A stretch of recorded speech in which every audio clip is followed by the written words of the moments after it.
ये मेरे हाथों में क्या हो रहा है? ये रोशनी कैसी है? राघव ने जैसे ही मोनिका की नब्ज पकड़ी, उसकी कलाइयों से एक अजीब सी सफेद रोशनी निकलने लगी थी। रोशनी को कलाइयों से निकलता देख राघव एकदम से सकपका गया। उसने देखा कि सोनल और मोनिका उसे देख रहे थे। वो उनसे नजरें चुरा रहा था। राघव ने बहुत कोशिश की कि वो रोशनी बंद हो जाए, कुछ भी करके रुक जाए, लेकिन ऐसा हो नहीं पाया। वो खुद से बोला, अब मेरा राज इन्हें पता चल जाएगा। ये मुझसे हजारों सवाल पूछेंगी। दुनिया को इस रोशनी और मेरी शक्तियों के बारे में पता चल जाएगा। कैसे समझाऊंगा मैं सबको इस बारे में? तभी सोनल ने कुछ कहकर राघव का ध्यान तोड़ा। क्या हुआ राघव, तुम इतना परेशान क्यों हो और बार बार अपनी कलाई क्यों सहला रहे हो? कोई तकलीफ है तुम्हें? तभी मोनिका ने धीमी आवाज के साथ कहा, मुझे लगता है अब राघव जी के पास भी मेरी बीमारी का इलाज नहीं है। और ये कहकर उसकी आंखों से आंसू टपक गए। राघव को तब एहसास हुआ कि वो सुनहरी रोशनी केवल उसे ही नजर आ रही थी। सोनल और मोनिका को वो रोशनी दिखाई नहीं दी। वो दोनों राघव की परेशानी देखकर घबरा गई थी। एक पल के लिए सोनल को लगा कि शायद सच में राघव के पास भी मोनिका की बीमारी का कोई इलाज नहीं है। राघव के चेहरे के भाव चिंता वाले थे, जिन्हें देखकर सोनल ने भी अंदर ही अंदर मोनिका के ठीक होने की उम्मीदें छोड़ दी।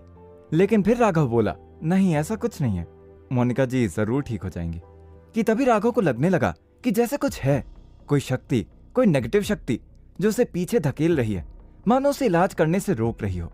ये क्या हो रहा है मुझे? कहीं ऐसा तो नहीं कि मोनिका के ऊपर किसी और शक्ति ने काबू कर रखा है?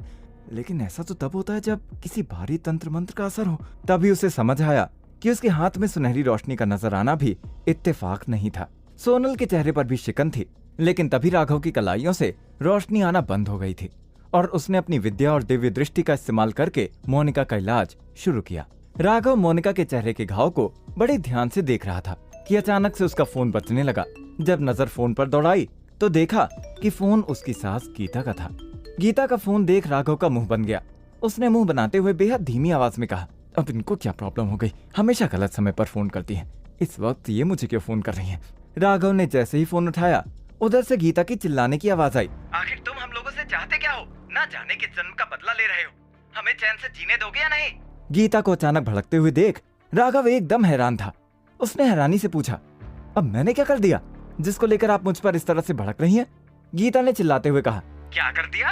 अरे तुमने जो किया ऐसा तो दुश्मन भी नहीं करते हैं। तुम अभी के अभी घर आओ। इतना कहकर गीता ने गुस्से से फोन काट दिया। राघव को कुछ समझ में नहीं आया कि आज उनकी सासू माँ को क्या परेशानी हुई। उसने अपनी जेब में फोन वापस रखा और मोनिका की तरफ देखा। एक बात पूछूं? हाँ पूछो ना, मोनिका ने जवाब दिया। क्या आप तंत्र मंत्र में विश्वास करती हैं?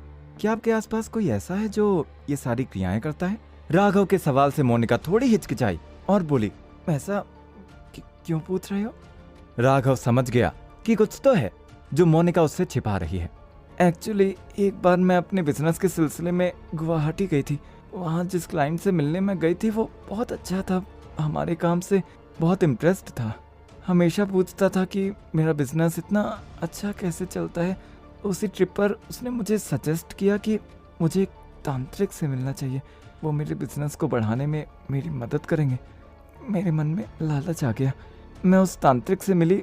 उसने मुझ पर एक क्रिया की जिसकी वजह से मेरा बिजनेस रातों रात तरक्की करने लगा। लेकिन कुछ दिनों के बाद गुवाहाटी वाले क्लाइंट से मेरा झगड़ा हो गया क्योंकि उसने हमारे मटेरियल में मिलावट शुरू कर दी थी। उसके बाद मैंने उससे बातचीत बंद कर दी और बिजनेस भी। राघव मुस्कुराने लगा। उसने एक दवा बनाई और मोनिका को दे दी। ये दवाई लो और इसे अभी चेहरे पर लगा लेना, इससे तुम्हारे चेहरे की जलन कम होगी और तुम्हें आराम मिलेगा। इतना कहकर राघव वहां से फौरन अग्रवाल मैंशन के लिए निकल गया। मोनिका ने जैसे ही राघव की दवाई को अपने चेहरे पर लगाया, उसके चेहरे पर एक अजीब सी झंझनाहट सी होने लगी। उसके हाथ से दवा छूट गई और उसने चिल्लाते हुए कहा, ओह, इससे तो मेरे चेहरे पर और भी ज्यादा जलन होने लगी है। सोनल, राघव ने ये कैसी दवा दे दी है? मोनिका के चेहरे की जलन कम होने की बजाय और ज्यादा बढ़ गई थी। दर्द के मारे उसकी चीखें निकलने लगी थी। उसके तन बदन में भी अजीब सी सिहरन पैदा हो उठी थी। सोनल भी ये सब देखकर हक्का बक्का रह गई थी। वो फौरन मोनिका को संभालने के लिए उसके पास गई। मोनिका का दर्द सोनल से भी देखा नहीं जा रहा था। उसने बुदबुदाते हुए कहा, ओह गॉड, इसे तो वाकई में बहुत दर्द हो रहा है, इसकी हालत भी खराब हो रही है। वो भी ये सोच ही रही थी कि अचानक से उसकी नजर दरवाजे पर पड़ी। जैसे ही उसकी नजर दरवाजे पर पड़ी, सोनल के होश उड़ गए। दरवाजे पर मोनिका के पेरेंट्स खड़े थे जो अभी अभी कनाडा से आए थे। वो कनाडा से मोनिका के लिए आए थे ताकि वो मोनिका के ट्रीटमेंट के लिए किसी अच्छे स्किन के डॉक्टर से मिल सकें।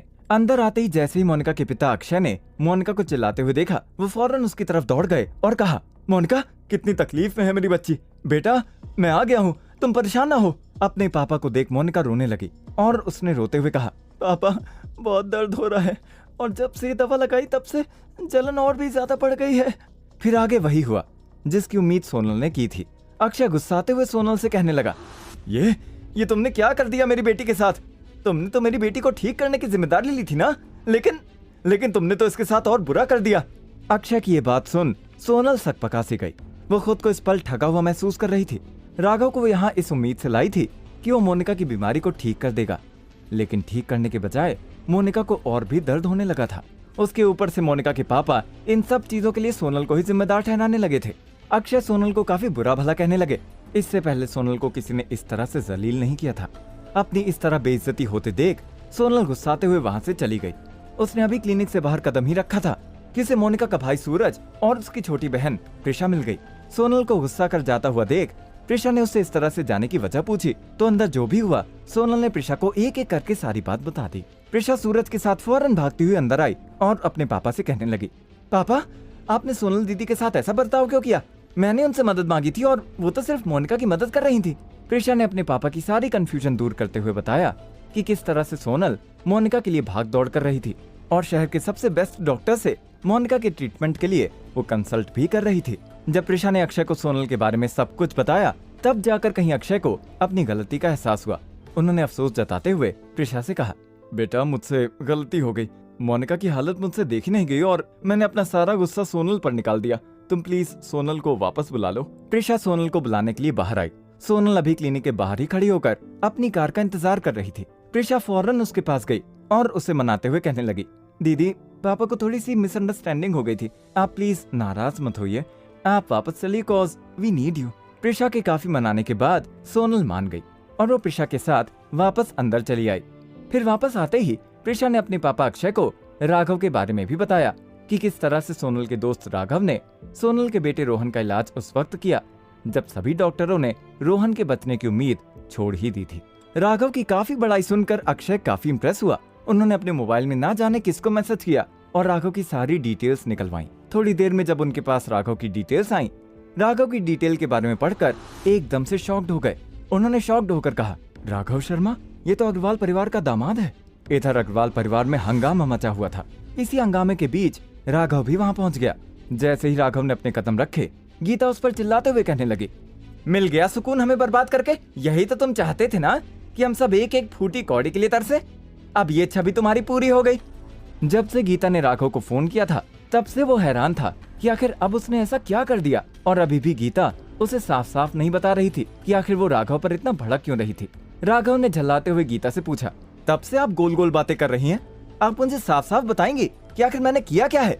गीता अग्रवाल तमतमाते हुए राघव के पास आई और उस पर आंखें तरेर कर कहने लगी, क्या जरूरत थी तुम्हें उस रोमी मलिक से पंगे लेने की? तुम खुद को बहुत बड़े हीरो समझते हो ना? तुम्हारी एक पैसे की औकात नहीं और चले थे बिलियनियर रोमी मलिक से भिड़ने। अपनी हैसियत देखकर ही लोगों से मुकाबला किया करो, क्योंकि तुम्हारी इस हरकत का खामियाजा हम सबको भुगतना पड़ रहा है। गीता ने राघव को बताया कि रोमी मलिक ने अपने पावर का इस्तेमाल करके अग्रवाल परिवार के सभी लोगों के बैंक अकाउंट्स को फ्रीज और सभी बिजनेस डील को कैंसिल करवा दिया है। इस वजह से अग्रवाल परिवार अब पूरी तरह से बैंकरप्ट होने की कगार पर खड़ा था। ये सुनकर राघव को शौक हुआ, लेकिन उसने जो किया उस पर उसे जरा सा भी अफसोस नहीं था। अब भी गीता राघव को कोस ही रही थी।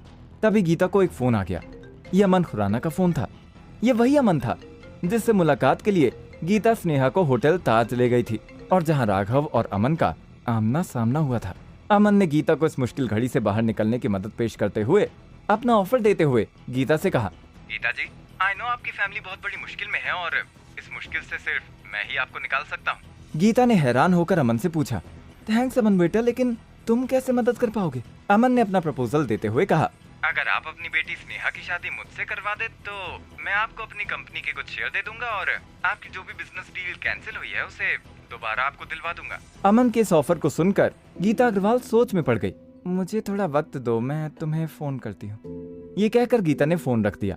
फोन रखते ही गीता ने ये बात अपनी बेटी प्रीति को बताई। प्रीति ने खुश होकर कहा, ये तो बहुत अच्छी बात है, आपको ऐसे ऑफर को तो तुरंत हाँ बोलना चाहिए था, इसी बहाने हमें इस फटीचा से भी आजादी मिलेगी।